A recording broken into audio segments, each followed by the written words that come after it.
Bapak Ibu dan Saudara semua, Shalom, puji nama Tuhan. Sangat bersyukur ketika bisa menyapa jemaat Tuhan lagi di kesempatan yang baru ini dengan berkat dan kemurahan Tuhan yang baru. Kiranya jemaat Tuhan di dalam sukacita dan damai sejahtera, sekalipun mungkin ada pergumulan, ada tantangan, ada sakit, ada persoalan yang belum dihadapi, tapi kiranya damai sejahtera Tuhan memampukan kita untuk menjalani pergumulan itu dengan damai sejahteranya dan sukacita daripadanya. Kita akan kembali merenungkan firman Tuhan di kesempatan yang baik ini dengan tema hati seorang murid. Bagaimana seorang murid itu punya hati yang taat, hati yang mengizinkan Roh Kudus bekerja, itu yang kita pikirkan beberapa hari yang lalu.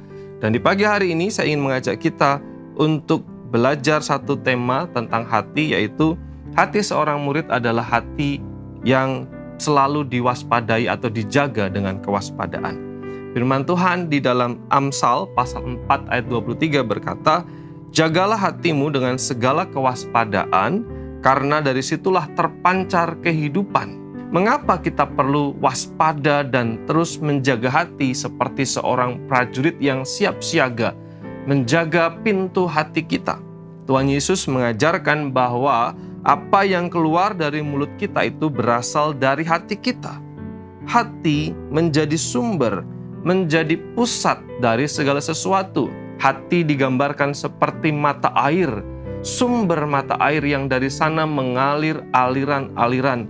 Bagaimana aliran itu ditentukan oleh sumbernya. Oleh karena itu, betapa pentingnya ketika seseorang menjaga hati. Pertanyaannya adalah, menjaga hati itu seperti apa?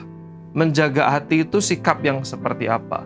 Ibaratnya menjaga hati itu tidak sembarangan membuka pintu hati untuk hal-hal yang akan masuk di dalam hati kita. Sekali lagi, ibarat pintu gerbang, menjaga hati itu seolah-olah kita memfilter apa yang akan masuk ke dalam hati kita. Kita menjaga supaya tidak sembarangan hal-hal yang dari luar itu masuk ke dalam hati kita. Ketika kita membuka celah terhadap sesuatu yang buruk, maka lambat atau cepat hal yang buruk itu akan merusak kehidupan kita. Sebuah kisah dari negeri yang jauh, negeri di Timur Tengah di sana, ada seorang raja yang sangat bijaksana membangun bendungan supaya rakyatnya bisa makmur, khususnya ini di daerah kering. Mereka punya cukup air untuk pertanian, cukup air untuk ternak, dan cukup air untuk kebutuhan sehari-hari. Raja ini berhasil membangun bendungan yang sangat besar, dan rakyatnya makmur karena apa yang dikerjakan oleh raja ini. Bertahun-tahun, bendungan itu menjadi sumber kehidupan dari warga dan masyarakat di kerajaan itu.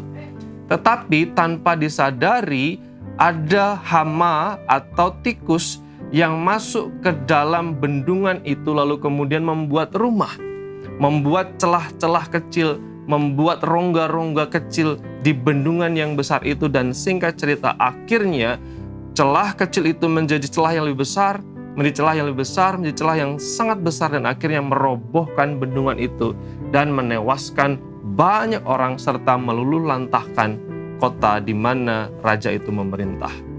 Persoalannya bukan gempa bumi dahsyat, persoalannya bukan badai yang besar, tetapi karena ada celah di bendungan itu. Seperti inilah gambaran kehidupan manusia ketika manusia membiarkan celah-celah sederhana itu ada di dalam hatinya sehingga lupa memfilter apa yang masuk. Nampaknya sederhana, tapi lambat laun itu menjadi hal yang sangat menghancurkan.